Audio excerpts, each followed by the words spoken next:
48માં સ્વામિનારાયણ ભગવાન એક એવી વાત કરે છે કે જે આખા આપણા સંપ્રદાયની એક વિશેષતા છે. શ્રીજી મહારાજ કહે છે, સાવધાન થઈને સાંભળો,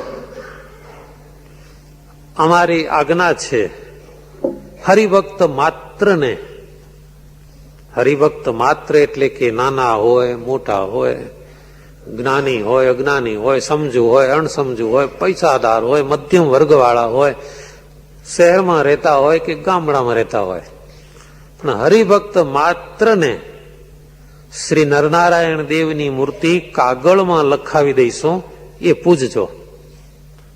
કાગળમાં લખાવી દઈશું એટલે કે કાગળમાં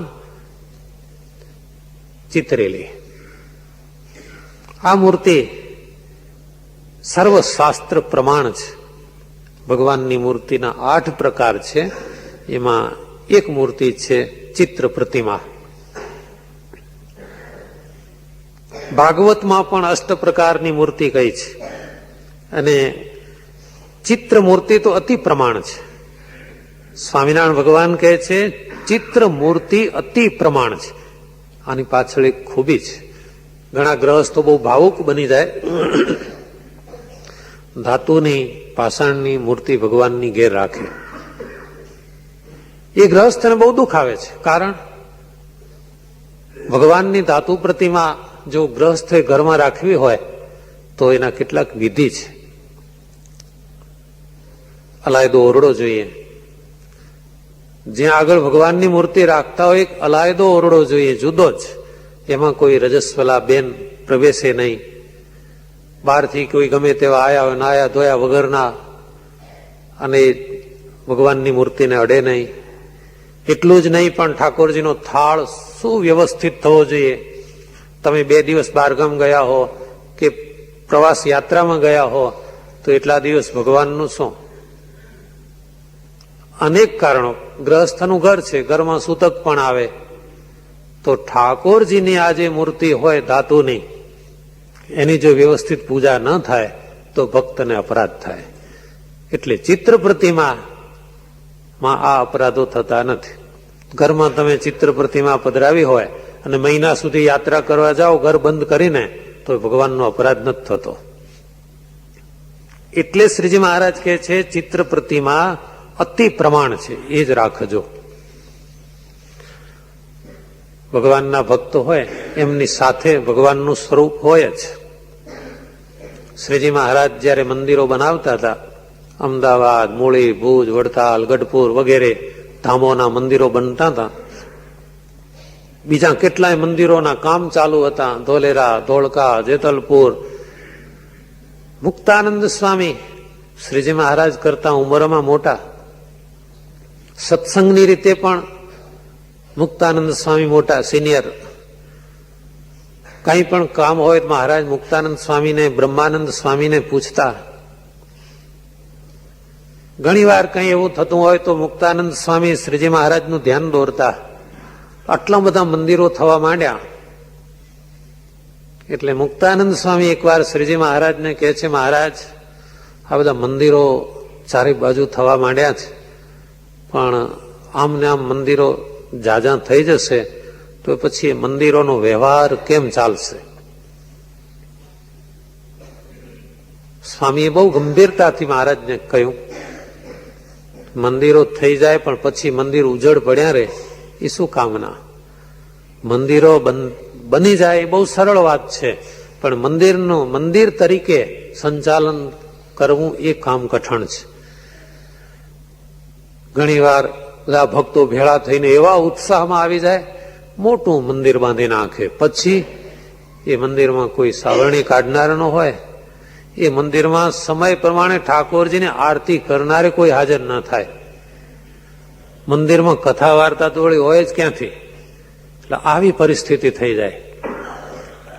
એટલે મુક્તાનંદ સ્વામીને એમ કે મંદિર ઓછા કરો મહારાજ, જાજા મંદિરો ન કરાવો.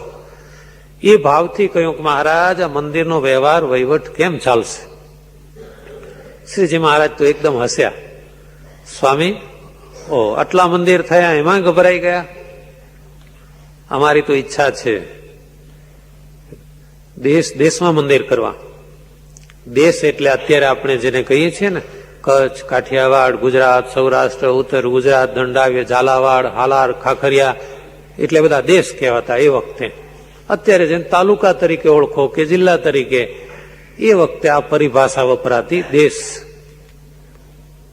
વચનામૃતમાં શરૂઆતમાં જ આવે છે ને, દેશ દેશના હરિભક્તોની સભા ભરાઈને.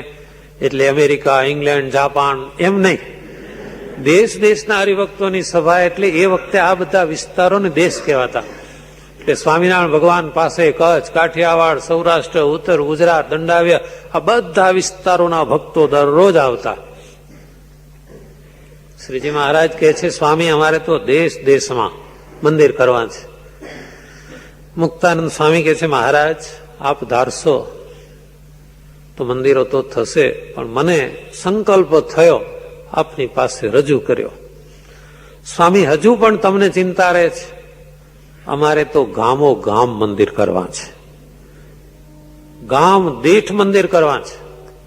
અને સ્વામી હસ્યા, મહારાજ આપ ઈચ્છો તો જરૂર થવાના, પણ હજુ સ્વામી તમે મૂંઝાવ છો? અમારે તો ઘર દીઠ મંદિર કરવા છે, જેટલા ઘર એટલા મંદિર.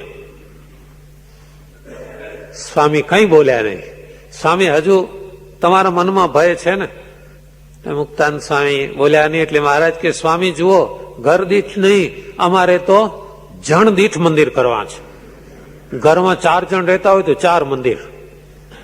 તો ગજબની વાત છે. આ સમજાય છે ભાઈ? કારણ કે અહીં જે સભામાં બેઠા છો એમને તો સમજાય એવી વાત છે. તમારા ઘરમાં તમે 4 જણ રહેતા હો તો 4 મંદિરો તો ઘરમાં જ હોય, પ્લસ ઘર દીઠ મંદિર હોય એ તો ખરું જ, અને ગામ દીઠ મંદિર હોય એ ખરું. ઉપલી બાબતો તો સમજાય એવી છે કે જિલ્લાવાર, તાલુકાવાર મંદિર હોય એ તો બરાબર. ગામ દીઠ મંદિર હોય એ પણ સમજાઈ જાય કે ગામમાં મંદિર હોય એ ગામ દીઠ મંદિર. ઘર દીઠ મંદિર અડધું પડધું સમજાઈ જાય, અડધું કદાચ કોઈને ન સમજાય. ઘર દીઠ મંદિર એટલે શું? ભગવાનનો ભક્ત હોય ને, એનું ઘર હોય એ પણ મંદિર જેવું હોય. કારણ ભગવાનના ભક્તના ઘેર જઈએ ને એટલે ભગવાનના સ્વરૂપના દર્શન થાય જ. ઘરમાં સરસ નાનું સરખું સિંહાસન હોય અને પોતાના ઈષ્ટદેવનું સ્વરૂપ ત્યાં બિરાજતું હોય. સવાર સાંજ ત્યાં દીવો બત્તી આરતી થતા હોય. ઘરમાં જે કંઈ બને, દાળ ભાત ઢોકળા, એ ભગવાનને ધરાતા હોય. આ ઘર દીઠ મંદિર. ઘરની અંદર એવો રિવાજ હોય કે જે કંઈ રસોઈ બને એ ઘરના ઠાકોરજીને ધર્યા સિવાય જમાય જ નહીં. આ ઘર દીઠ મંદિર. ઘણા ભક્તો ભૂલ શું કરે છે ખબર છે? નવું મકાન બનાવ્યું હોય, 3.5, પોણા 4 લાખ, 5 લાખે પહોંચ્યું હોય, પછી એને ઉત્સાહમાં એમ થાય કે ઘરમાં ઠાકોરજીનું સિંહાસન રાખીએ. સિંહાસન આવે, ભગવાનની મૂર્તિ પધરાવી દે, પછી ઠાકોરજીની સામે જ ન જોવે કોઈ દાડો. બહારથી આવે ધંધાથી, સીધો આવીને કપડાં બદલે અને આગળ તરત જ થાળીઓ વાટકા ખખડવા માંડે, રોટલી એમાં પછડાવવા માંડે. જેવી થાળીમાં પછડાય એવી એ પાછી ઉપડીને સીધી પેટમાં પછડાય અને પાછા ખાઈ પીને બસ કોઈ વાતોમાં ચડે, કોઈ છાપામાં ચડે, કોઈ ટીવીમાં ચડે, કોઈ રેડિયામાં પહે, બસ કઈ નહીં.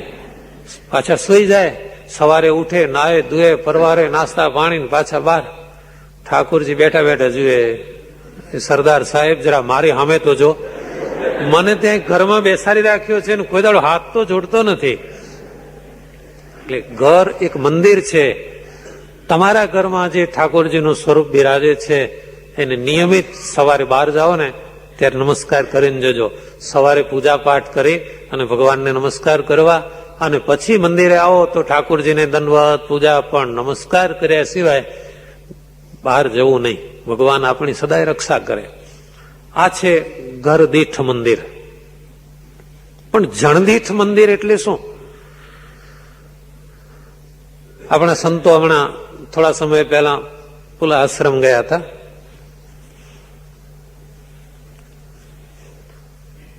તો નેપાળથી ઇન્ટરનેશનલ ફ્લાઇટમાં દિલ્હી આવ્યા. તો કસ્ટમ ચેકનો વિધિ ચાલ્યો. કોઈ કેવો માણસ હતો, થેલી ખોલો. પેલા સંત કહે છે કે મારી થેલી તો કોઈ નથી ખોલાવતું, અમારા ઉપર એટલો વિશ્વાસ છે. નહીં સ્વામીજી, થેલી ખોલો. થેલી ખોલી તો અંદર ડબ્બો ભાળ્યો ને, હવે તો ડબ્બો ખોલો જ, કે આમાં કંઈક હશે. જોડેના સંત કહે છે ખોલ ને ભાઈ ડબ્બો, કઈ વાંધો નહીં, એનું કામ થઈ જાય દિલ્હી વાળાનું, ખોલ ડબ્બો. અને ડબ્બો ખોલ્યો, અંદર ઠાકોરજીની મૂર્તિ, કરી લે દર્શન, તારા પુણ્ય એટલા પૂર્વના. એટલે પેલો વિચારમાં પડી ગયો, આવડી થેલી, એમાં બાંધેલો ડબ્બો બરાબર, અને એ ડબ્બામાં ભગવાનની મૂર્તિ. પેલો વિચારમાં પડી ગયો કે મને તેમ કે ડબ્બામાં સોનું રૂપું હંગર્યું હશે, કે કોણ જાણે શું એ અંદર હશે. પણ